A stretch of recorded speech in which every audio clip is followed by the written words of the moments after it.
Ahora sí, llegamos a un tema muy importante, bien preguntado y que a la vez también suelen equivocarse, ¿correcto? En las evaluaciones.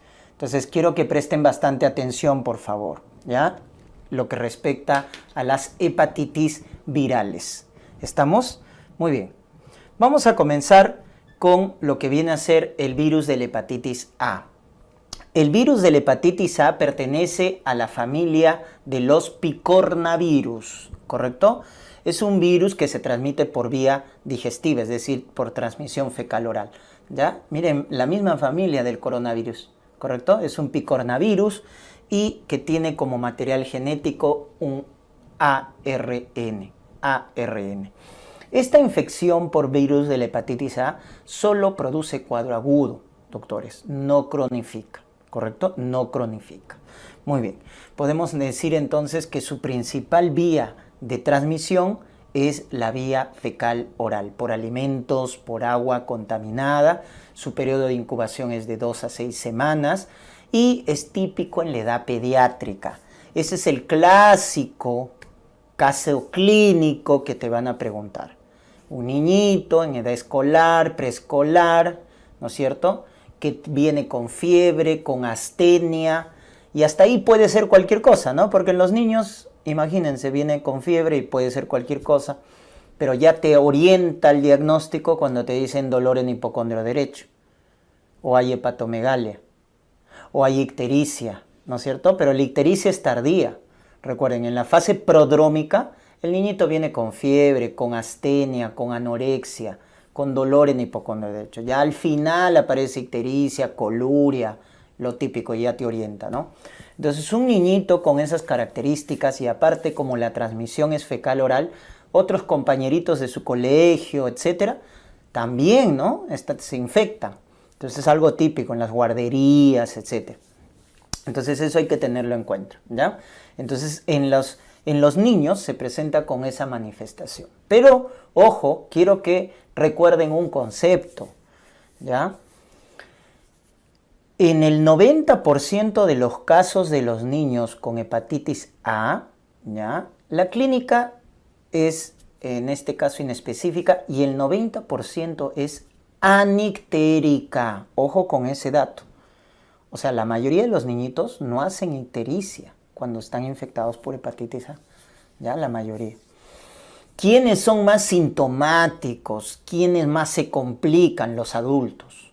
Un adulto que se infecta con hepatitis A es más riesgoso, se complican más, es más sintomático.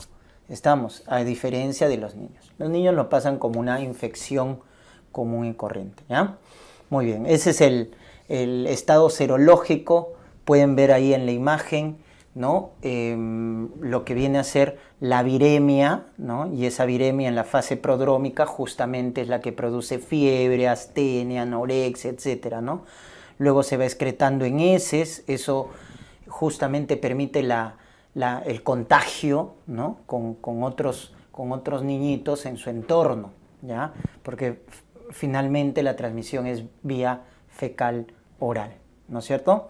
Ya está, vemos cómo se elevan las transaminasas, como toda noxa en el hígado, las transaminasas se elevan a predominio de TGP, ¿no?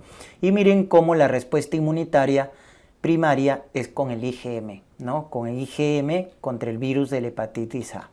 Al final se produce el IgG del virus de la hepatitis A en la respuesta inmunitaria secundaria, ¿no? Muy bien. Entonces ese es el estado serológico. Entonces el diagnóstico, muy importante, cuando nos orientamos al diagnóstico de una sospecha de hepatitis A, hay que medir transaminasas, donde el cociente TGP sobre TGO, recuerden que TGP también se le llama AST, sobre TGO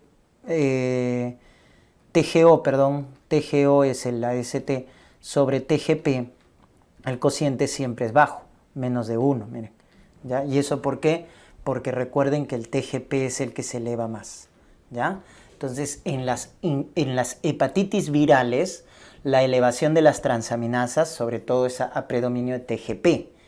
Por eso el cociente TGO sobre TGP es menos de 1, ¿ya? Y el diagnóstico lo confirmamos con esta prueba, ¿no? IgM contra el virus de la hepatitis A. Doctor, ¿no mido IgG? No, IgG no se mide, porque recuerden que no cronifica. Entonces, ¿para qué vas a medir? Ya si lo mides, finalmente lo que te dice es que el niñito ya se ha curado, ¿no? Se ha curado, pero no nos indica nada más. Para el cuadro agudo, que es lo que genera la hepatitis A, una infección aguda, lo que nos sirve para el diagnóstico es IgM contra el virus de la hepatitis A. Acuérdate, ¿ah? Y el pronóstico, la gravedad, lo medimos con el tiempo de protrombina, que es el marcador de falla hepática precoz. ¿Ya? Falla hepática precoz, eso ténganlo en cuenta, ¿ya? Entonces, cuando un niñito con hepatitis A en menos del 1% se puede complicar y hace falla hepática fulminante, entonces empieza a hacer coagulopatías y se empieza a prolongar el TP, es lo primero que se altera, ¿ya? Por eso es el marcador de falla hepática precoz, ¿no? También puede hacer encefalopatía, etcétera, ¿ya? El tratamiento es sintomático, ¿no? O sea, hay que calmar la fiebre, hay que evitar mayor noxa para el hígado, hay que evitar el ayuno, etcétera, ¿no? Y básicamente es eso. No hay un tratamiento específico en las hepatitis agudas, recuerden ese principio. Y la prevención sí tiene, ¿ya? Hay vacuna a base de un virus vivo atenuado y es por eso que se recomienda a partir del año de edad la vacunación. Son 2 dosis, ¿no? Contra el virus de la hepatitis A, pero es a partir del año de edad.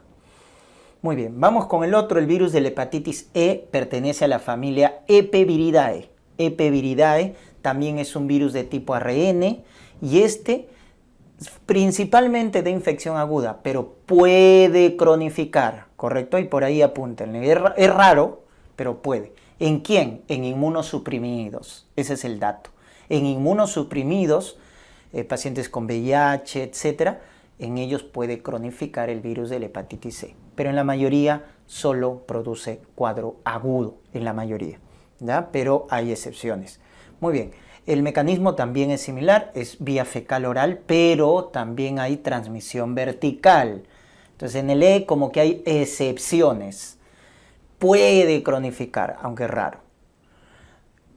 Principalmente es por transmisión fecal oral, pero también por vía vertical. Entonces hay que tener en cuenta esos datos. Periodo de incubación 2 a 8 semanas. Y bueno, esto más frecuente lo vamos a ver en los adultos, ¿no? Adulto con anorexia, con astenia, con fiebre, con dolor en hipocondrio derecho. Y finalmente una ictericia, una coluria, etcétera, ¿no? Muy bien. El dato de la hepatitis C, tienes que recordarte, E de embarazada, doctores. ¿Por qué? Porque hasta en el 20% de las gestantes, la hepatitis C puede complicarse y hacer una falla hepática fulminante. Entonces, cuando te digan qué hepatitis se complica en la embarazada, acuérdate, la E de embarazada, ¿ya? Muy bien. Es similar como la hepatitis A, ¿no? Vemos la viremia, vemos acá la excreción en heces, ¿no? La elevación de transaminasas a predominio de TGP y en el cuadro agudo la aparición de IgM contra el virus de la hepatitis C. ¿Ya? Entonces el diagnóstico es igual, transaminasas a predominio de TGP. IgM contra el virus de la hepatitis C nos hace el diagnóstico en los cuadros agudos, el pronóstico también se evalúa con el TP. Y acá el tratamiento en los cuadros agudos es similar, es sintomático, ¿ya? No tiene vacuna, esa es la diferencia con el virus de la hepatitis A. Muy bien, pasamos ahora al virus de la hepatitis B, que pertenece a la familia hepatnavirus. Esta es una excepción porque de los virus hepatotrópicos es un virus ADN. Y este sí cronifica hasta un 10%, ¿ya? Entonces, lo frecuente cuando encontramos hepatitis crónicas, este es el más frecuente, virus de la hepatitis B, pero cronifica hasta un 10%. El periodo de incubación es de 1 a 6 meses, ¿ya? El virión del virus, cuando no infecta todavía las células del hepatocito, la partícula del virión se llama partícula de Dane. En este caso, es importante reconocer los componentes, porque en base a ellos vamos a hacer el diagnóstico con los marcadores serológicos. Entonces, tenemos por acá, en la parte más externa, el llamado antígeno de superficie. Ahí lo están viendo. Antígeno de superficie, también llamado antígeno australiano.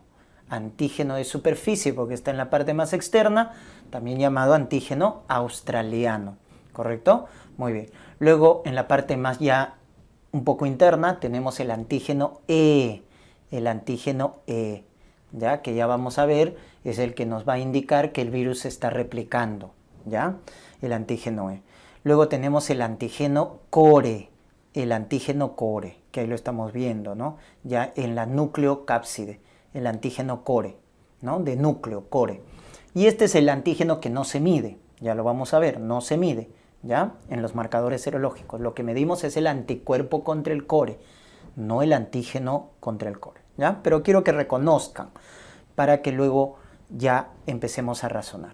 Y su material genético, que es una doble cadena de ADN, ¿no? Un ADN bicatenario, ¿ya? Muy bien, ese es entonces el virión del virus de la hepatitis B. Recordar sus vías de transmisión.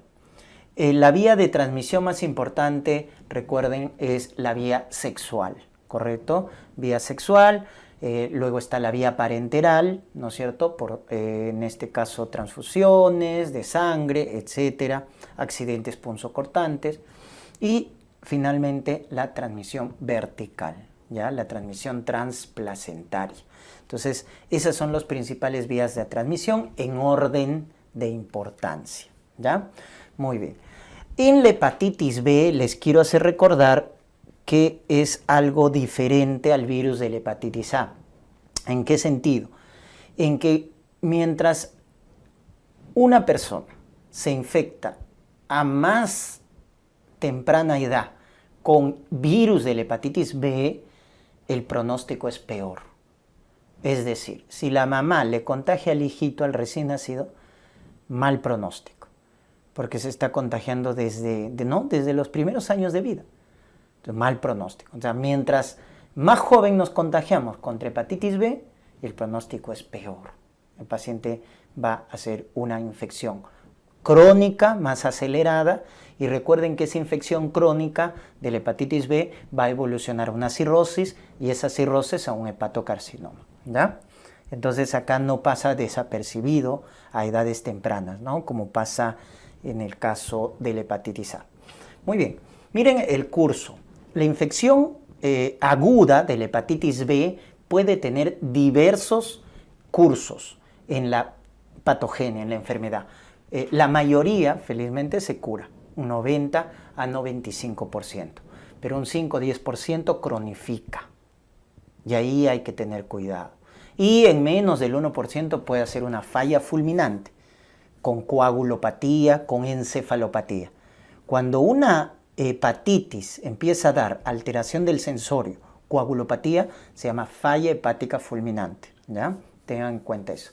Y bueno, la infección crónica, que es en 5 a 10% de las hepatitis B, entonces, ¿cuál es el problema?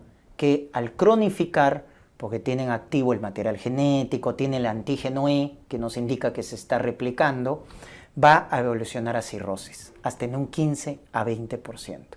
O sea, el 15 a 20% de estos pacientes hacen cirrosis, y estos son los que van a hacer hepatocarcinoma.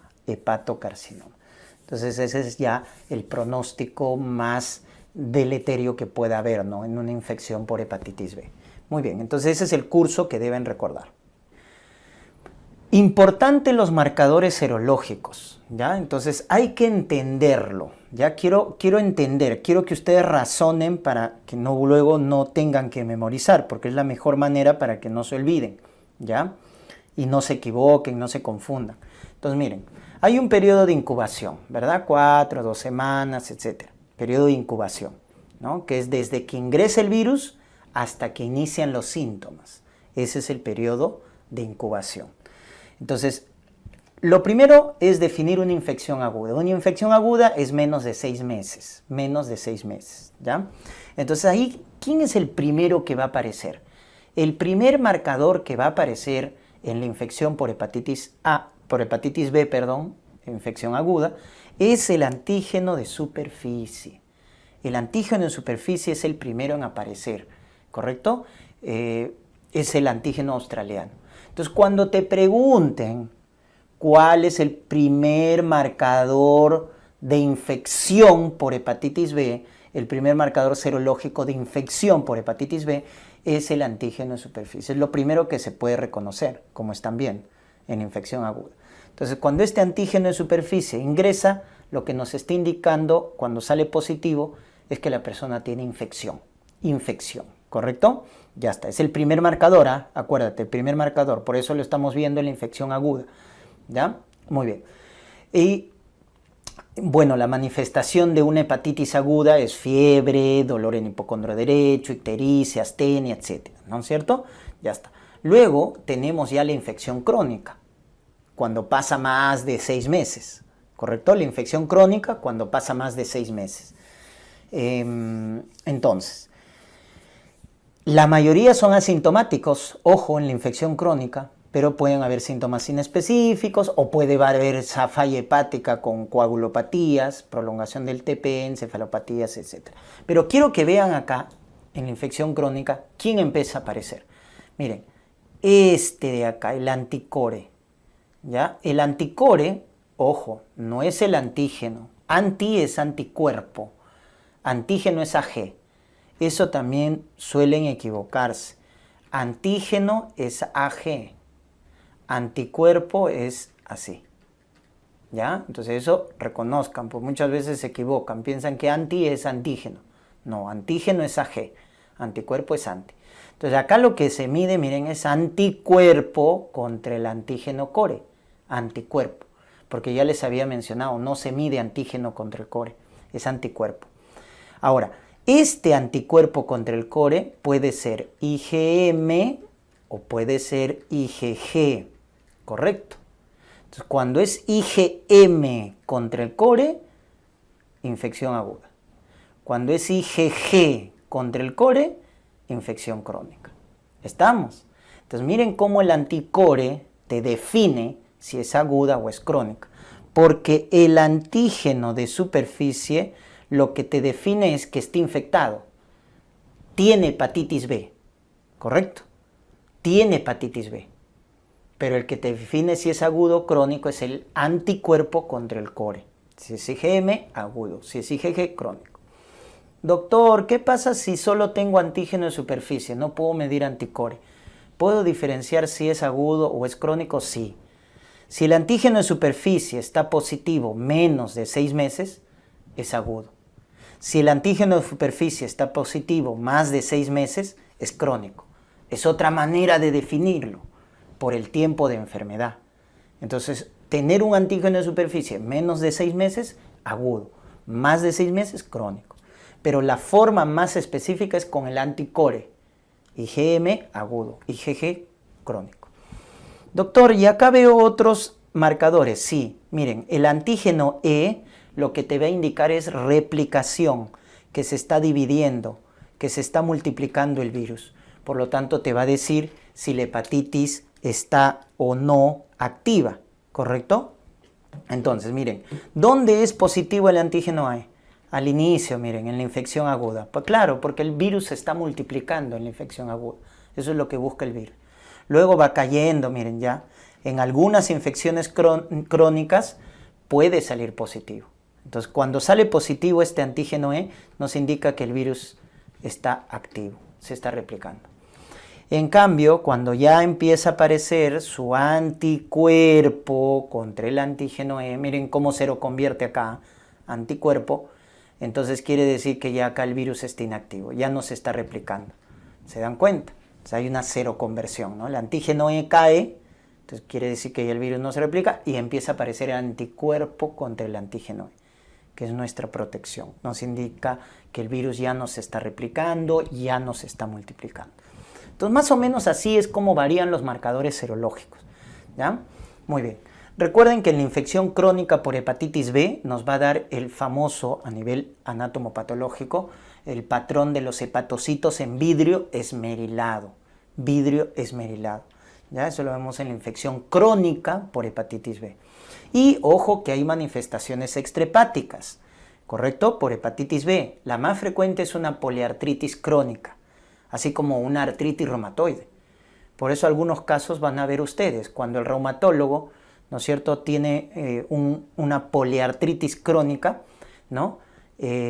Para descartar pide serología por hepatitis B, antes de alguna manera hacer como diagnóstico diferencial de una artritis reumatoide. Pide serología para hepatitis B, porque se puede presentar, ¿ya? Una panarteritis nodosa, que es la vasculitis más asociada a hepatitis B, ¿no? Luego su acrodermatitis papular de Gianotti, a nivel renal la glomerulonefritis membranosa, que da un síndrome nefrótico con proteinuria masiva, o anemia aplásica, ¿correcto? Entonces son algunas de las manifestaciones extrahepáticas de hepatitis B, pero la más frecuente es la poliartritis crónica. Muy bien.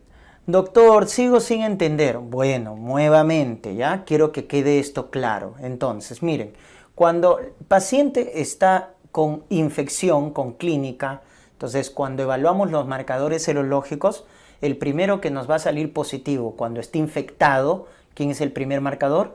Antígeno de superficie. Ahí está. Cuando el antígeno de superficie te sale positivo, te quiere decir que tiene hepatitis. Ya está. Tiene hepatitis, porque es el primer marcador serológico. Pero el que te va a definir si la hepatitis es aguda o es crónica es el anticore, el anticuerpo contra el core. Entonces acá miren, si nos sale IgM contra el core, agudo, agudo. Si nos sale IgG contra el core, crónico, crónico. ¿Te das cuenta? Entonces el anticore te diferencia si es aguda o es crónica la infección. Y eso es muy importante, porque la hepatitis aguda no hay mucho problema, menos que haga una falla hepática fulminante, ¿no? Pero la crónica hay que tener mucho cuidado, porque la crónica evoluciona a cirrosis y la cirrosis a hepatocarcinoma. Por eso tenemos que diferenciarlo. Ahora bien, para saber si está activo o inactivo, que es el otro nombre que le tenemos que poner, para eso tenemos el antígeno E. Entonces, si el antígeno E nos sale positivo, ese es tu marcador de replicación, tu marcador de actividad, tu marcador de infectividad, tu marcador de contagio. De diferentes maneras te lo van a decir. Pero lo que te quiere decir el antígeno E es que el virus se está replicando, se está multiplicando. Por eso si te sale antígeno E positivo, entonces está activa la hepatitis. Y tanto la aguda per se es activa, pero la crónica también puede ser activa, ¿no es cierto? Ya está. Pero va a haber un momento, sobre todo en la crónica, donde se lo convierte, ¿verdad? En vez de antígeno E, ¿quién aparece? Anticuerpo. Esto es la otra denotación también de anticuerpo, ¿ya? AC, anticuerpo contra el antígeno E. Entonces, cuando ya aparece el anticuerpo contra el antígeno E, ya nos indica que está inactivo, que ya no se está replicando el virus. Entonces, ahí tenemos pues los estados de una infección. Una infección puede ser hepatitis aguda, activa, hepatitis crónica, activa o inactiva. Entonces, simplemente es interpretar los marcadores. Eso es lo que tienen que acordarse. El antígeno nos dice si está infectado. Es el primer marcador serológico. El anticore nos dice si es agudo o es crónico. Recuerden que el IgM contra el core es el primer marcador, pero de la respuesta inmunitaria. Mucho cuidado cuando te quieran confundir ahí. Cuando simplemente te dicen primer marcador serológico, antígeno de superficie. Pero te dicen primer marcador de la respuesta inmunitaria, o sea, te están preguntando el primer anticuerpo que se forma. ¿Cuál es el primer anticuerpo que se forma? El IgM contra el core, que justamente es el que nos indica hepatitis aguda. ¿Ya? Muy bien. ¿Quién es tu marcador de replicación, de contagio, de infectividad? Tu antígeno E. Es tu marcador de replicación. Cualitativo, ¿no? Porque positivo o negativo. ¿Ya? ¿Por qué? Porque hay un marcador de replicación más específico, que es cuantitativo, que es el PCR. ¿Ya? El PCR es el marcador de replicación cuantitativo, que tiene obviamente más especificidad. ¿Correcto? Muy bien. Ahora vamos al otro escenario que vamos a analizar. ¿Qué pasa cuando el paciente está sano? Entonces, ¿cuándo decimos que el paciente está sano? Porque hasta ahora hemos visto los estados patológicos, hepatitis aguda, crónica, activa, inactiva. Entonces acá, el que te va a indicar que el paciente está sano, el que te va a indicar que estamos protegidos, es el anticuerpo contra el antígeno de superficie. Anticuerpo contra el antígeno de superficie. Entonces, cuando tenemos esto, anticuerpo contra el antígeno de superficie, decimos que estamos sanos, que estamos protegidos. Este es nuestro anticuerpo de protección, ¿correcto? Entonces, hay dos formas de estar sano. O me vacuné o ya me curé. Entonces, en ambos, el anticuerpo contra el antígeno de superficie va a salir positivo, ¿no? O sea, me curé, o sea, me dio la infección, pero ya me curé, o me vacuné. ¿No es cierto? Recuerden, en la vacuna se forman los anticuerpos contra el antígeno de superficie a partir de los 30 días. Los títulos, ahí es 10 unidades, ¿ya? 10 unidades, más de 10 unidades ya nos indica que hay protección. En títulos, pues, ¿no? Hablando. Y el curado quiere decir que ya le dio la infección, ¿no es cierto? Pero ya se sanó. Y acá hay dos, el pasado lejano y el pasado reciente. O sea, ¿hace poco se curó o hace mucho tiempo? ¿Y por qué les hago esta diferencia? Porque el pasado lejano es igual que el vacunado. Solo va a tener el anticuerpo contra el antígeno de superficie positivo. Los demás van a estar negativos. ¿No es cierto? Porque ya pasó mucho tiempo. Entonces el IgG contra el core se lavó en el curado pasado lejano. Y como ya pasó mucho tiempo, se lavó. Y en el vacunado nunca podría tener IgG contra el core, porque nunca se infectó, se ha vacunado. Pues en el vacunado solo tienes anticuerpo contra el antígeno de superficie, nada más. Y es así como evalúas la protección. Y en el pasado reciente, ¿cómo lo vas a diferenciar? Porque acá sí tenemos una huella de que se infectó, pero ya se curó. Entonces, ¿por qué digo que se ha curado? Porque tiene el anticuerpo contra el antígeno de superficie. ¿Y por qué digo que se ha curado recién? Porque tiene su huellita, que es el IgG contra el core positivo. Eso nos indica que se ha curado recién, ¿ya? El IgG contra el core positivo. Entonces, en el pasado reciente. Muy bien, entonces ahí tienen, miren, cómo interpretar los marcadores, ¿ya? Pero en algunos casos ya se complica un poquito más la cosa, ¿no es cierto? Hay ciertos estados que ya se van a complicar, como por ejemplo esto de acá. A ver, ¿cómo interpretas eso? Tú dirías, a ver, antígeno en superficie quiere decir que está infectado, tiene hepatitis. Pero también el anticuerpo contra el antígeno en superficie está positivo. O sea, tanto el marcador de infección como el marcador de protección, ambos están saliendo positivos. Cuando pasa eso, doctores, eso se llama periodo de convalecencia. Es que acá hay una cero conversión, miren. Cuando el antígeno en superficie está positivo, ahí está el antígeno en superficie, positivo, el paciente está infectado. Pero va a haber un momento en que ya se cura y empieza a aparecer, ¿quién? El anticuerpo contra el antígeno en superficie. Entonces, ¿qué pasa si tú mides acá, justo mides acá? Entonces, cuando mides justo ahí, te vas a dar cuenta que te puede salir ambos positivos, tanto el marcador de infección como el marcador de protección. Entonces, ¿eso cómo se llama? Cuando hay cero conversión del antígeno de superficie hacia anticuerpo contra el antígeno de superficie, periodo de convalecencia. El paciente ya se está recuperando. Entonces, ahí tengan cuidado, ¿ya? Cuando te quieran tomar de sorpresa y te dicen antígeno de superficie positivo y tú dices, está infectado, pero también te dicen anticuerpo contra el antígeno de superficie. O sea, infección y protección juntos, periodo de convalecencia. Ya eso si quieres memorízalo. Ahora acá, antígeno de superficie negativo.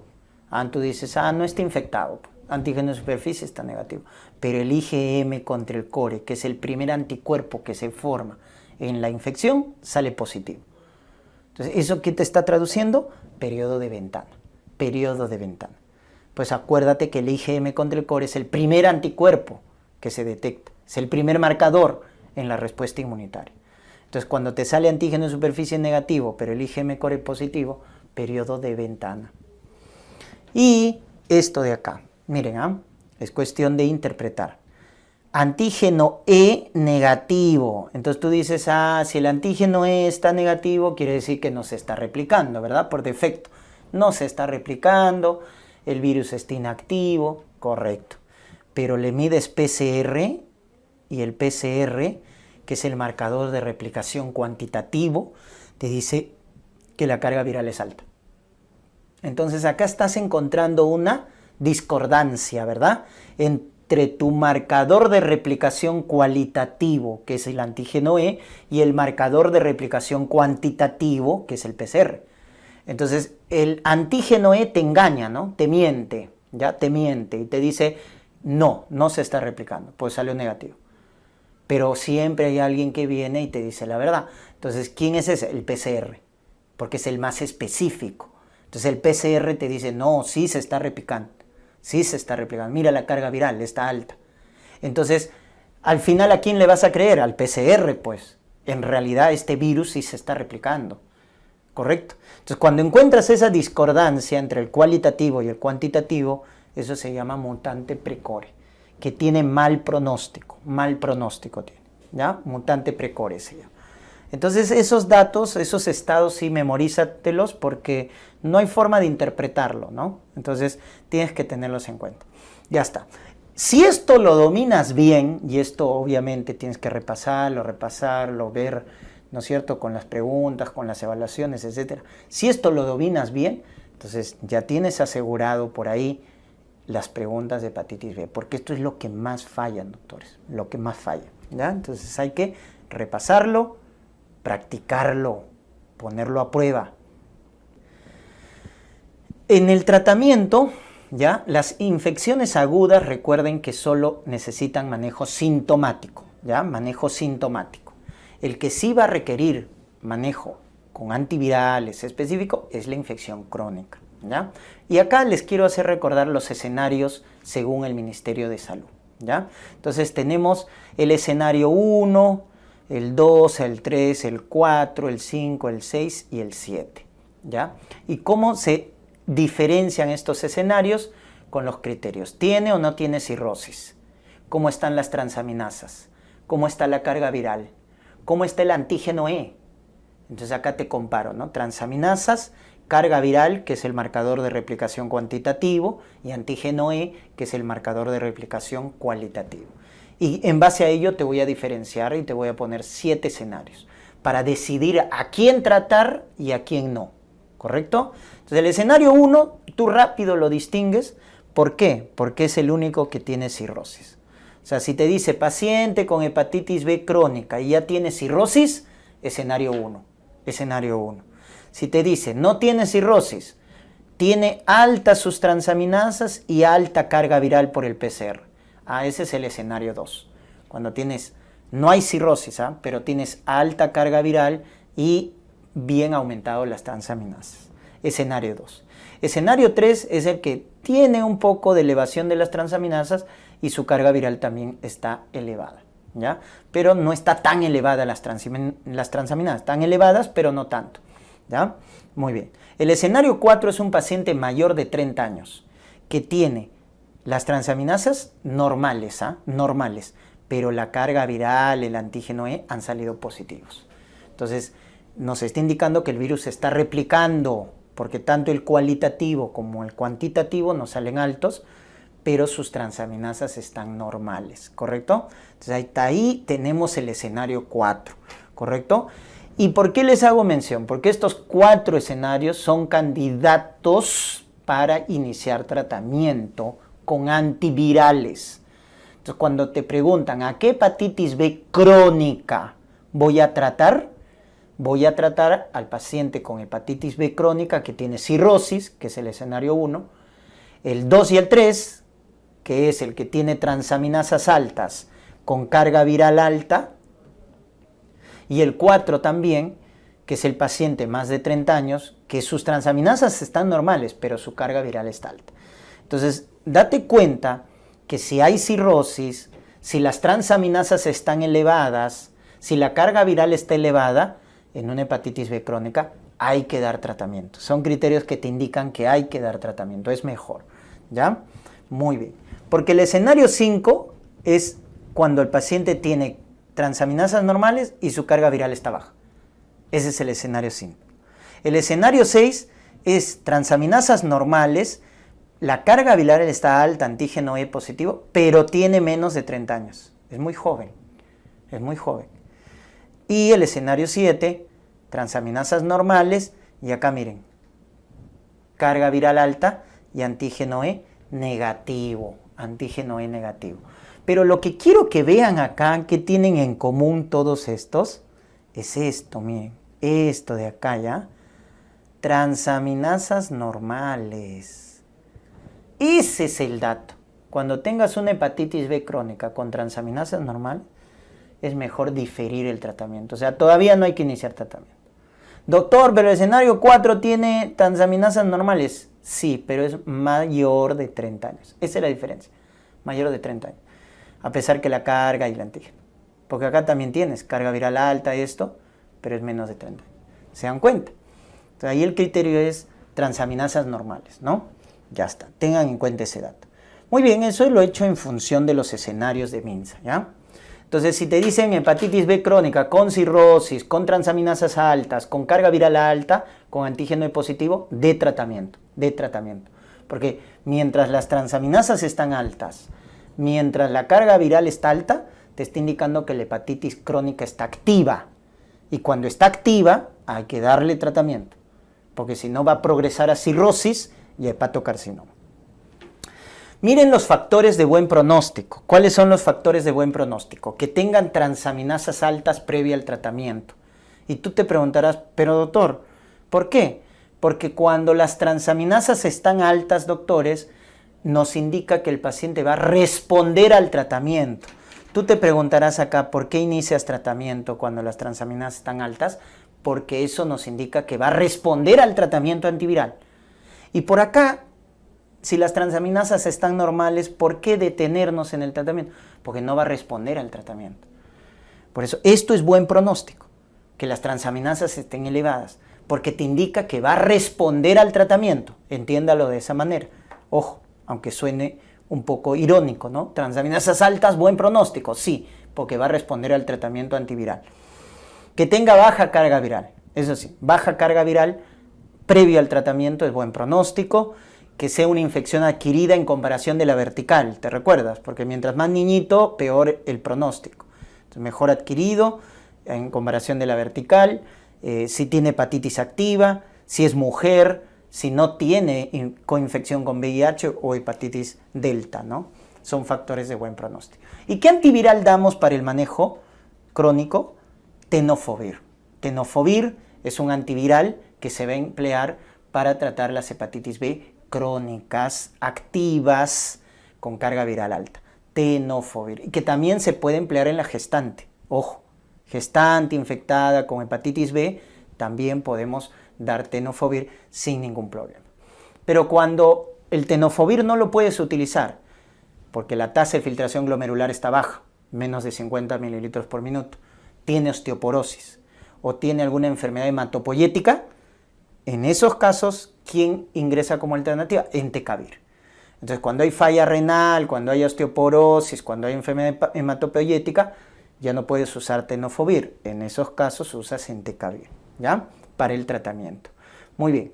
¿Y cómo decimos que está respondiendo al tratamiento? Porque las transaminasas se normalizan, porque seroconvierte a los 3 meses de tratamiento. Es decir, el antígeno E se vuelve negativo y aparece el anticuerpo contra el antígeno E. Y la carga viral por PCR está baja. Entonces, eso nos indica que está respondiendo muy bien al tratamiento. ¿Y quiénes son?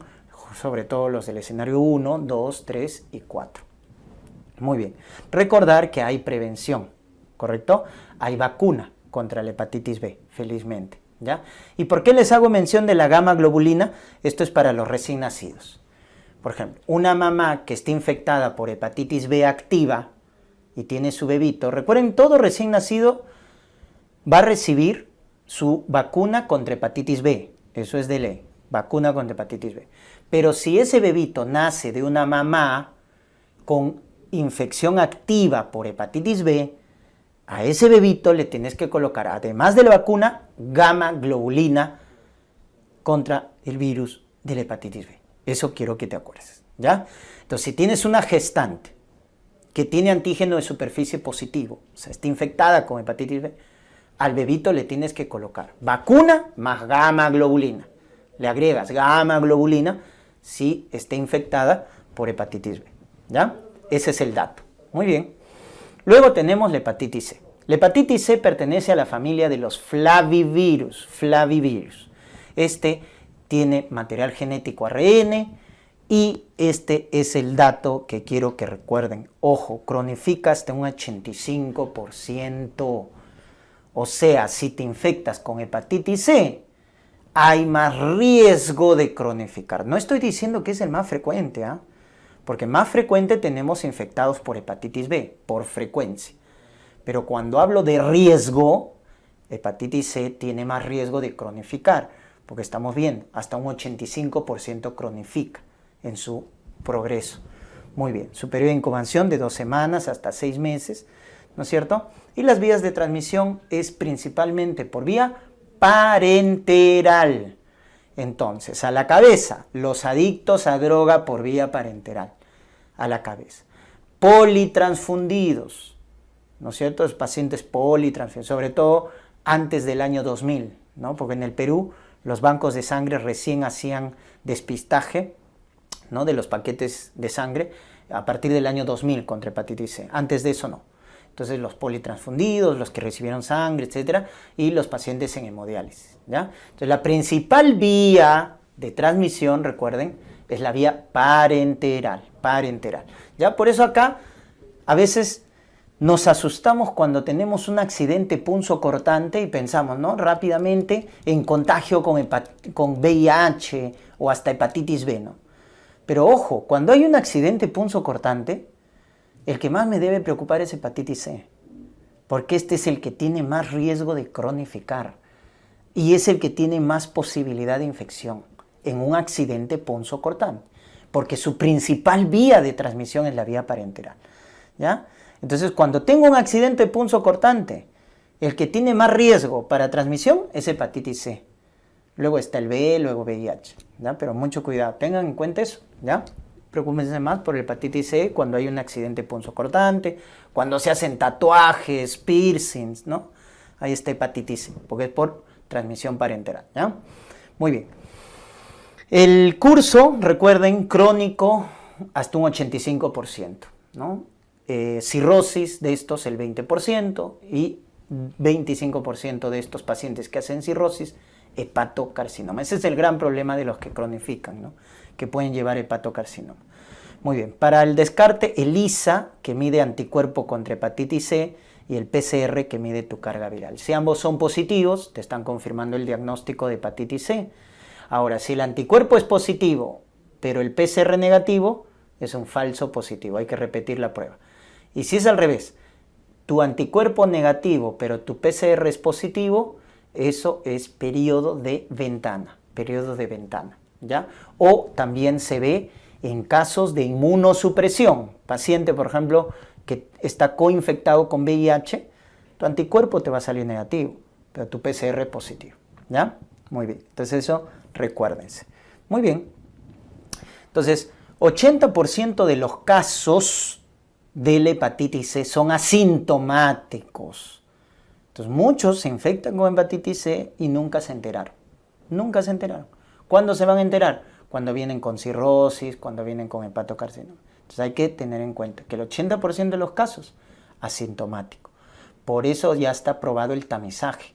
Un paciente que tiene factores de riesgo para hepatitis C debe hacerse un descarte a partir de los 40 años contra hepatitis C, ¿ya? ¿Hay complicaciones extrahepáticas? Sí. La más frecuente es la glomerulonefritis membranoproliferativa, ¿ya? La membranoproliferativa que hace síndrome nefrítico.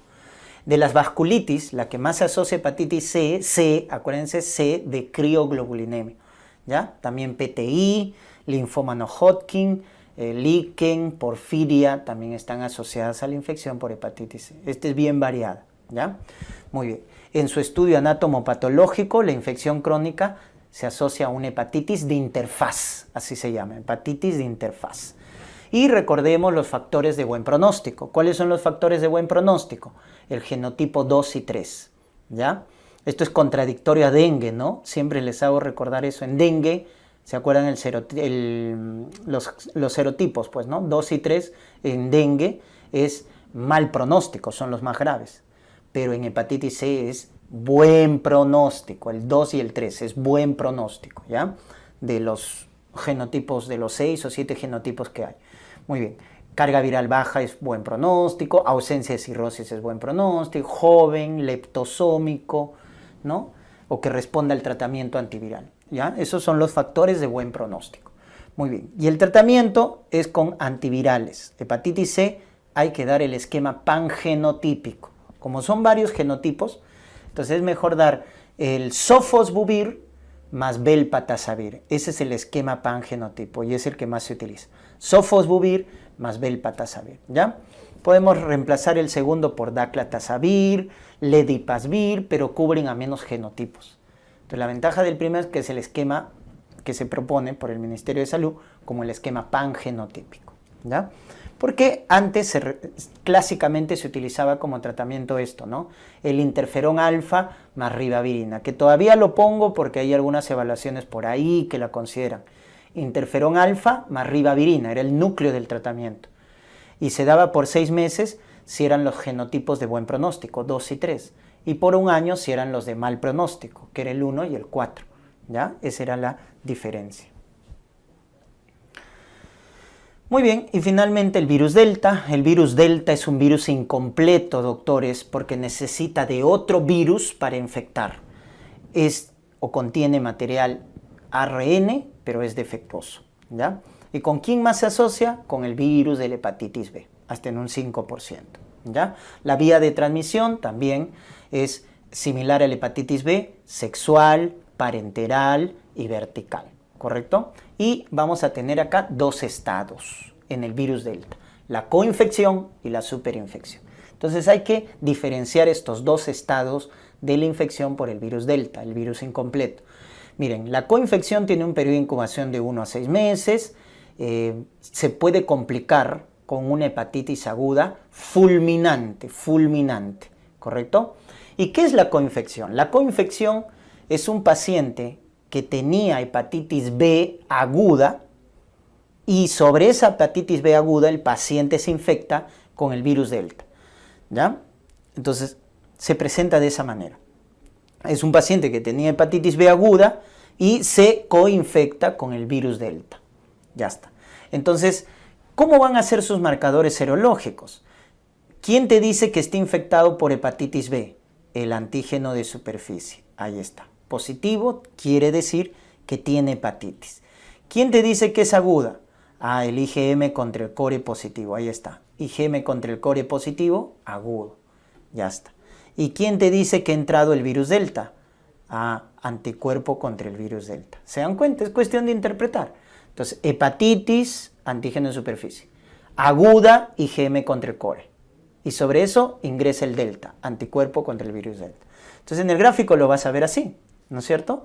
Entonces, el virus de la hepatitis B ingresa antígeno de superficie, aparece luego el IgM contra el core, ahí está el IgM contra el core, ¿no es cierto? Ya está. Y luego aparece el virus delta, ¿no? Que está acá, el virus delta. Ahí está, IgM contra el virus delta. Ya está. Entonces ahí está la hepatitis B aguda y sobre esa hepatitis B aguda ingresa el virus delta. Entonces eso es una coinfección. Diferencian a la superinfección, que tiene un periodo de incubación de 2 a 8 semanas. Este es el que cronifica. Este es el que acelera la progresión a cirrosis. Porque, ojo, hasta el 90% cronifica, incluso más que la hepatitis C, hasta el 90%. Entonces, ¿cómo es la superinfección? Es una hepatitis B crónica sobre la cual ingresa el virus delta. Entonces, nuevamente, ¿cómo son los marcadores serológicos? ¿No? Hepatitis B, antígeno de superficie positivo. Crónico, entonces ya no está el IgM contra el core, pues. Te está saliendo negativo el IgM contra el core. ¿Quién va a aparecer? El IgG, ¿verdad? Contra el core. Ya está. Y sobre esa hepatitis crónica, ¿quién ingresa? El virus delta. ¿Ya? Esa es la diferencia.